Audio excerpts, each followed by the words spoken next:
One of the assumptions that we sometimes make when we're navigating through these ahadith and these narrations, especially as they pertain to drama, is that we're going to be the center of the drama. But all of us know that at times we are called to judge in a dispute. We're caused to pass judgment on something that's unfolding before our eyes, sometimes where we have no business doing so, but we're often caused to judge.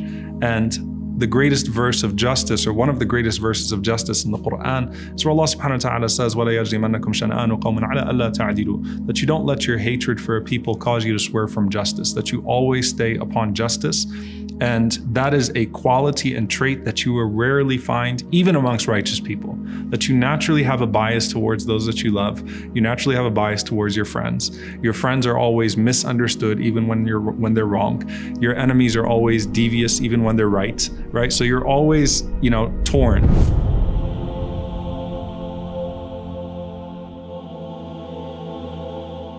The Prophet ﷺ talked about the formal position, though, of being asked to judge in an affair, which comes with authority. And obviously there's the formal position of the qadi, the judge in a state, and then there is the arbitration or some sort of dispute that requires you to step in or where you're asked to step in. The Prophet ﷺ said that whoever forces themselves into a position of judgment, meaning a position of authority, will be entrusted to it, meaning they won't have any blessing from Allah subhanahu wa ta'ala.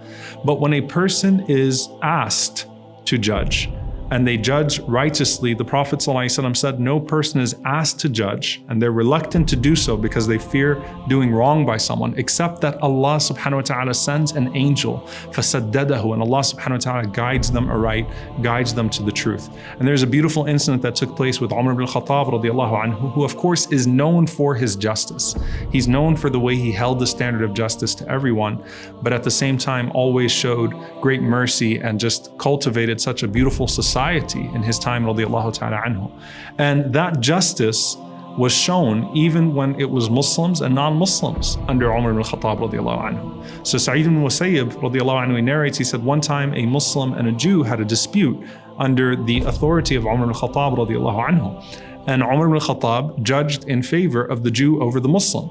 So the Jewish man, he said, you have judged correctly. So Umar radiallahu anhu, he had his durra, his stick, and he poked him and he said, وَمَا يُدْرِيك? He said, wait, how do you know that I judged correctly? What are you talking about? And he said that no person judges in accordance with the truth except that Allah sends two angels, one on his right and one on his left, to support him in that. Once he leaves the truth, the angels leave him. And that's something that Umar radiallahu anhu confirmed, and obviously that's confirmed through the words of our own Messenger sallallahu alaihi wasallam.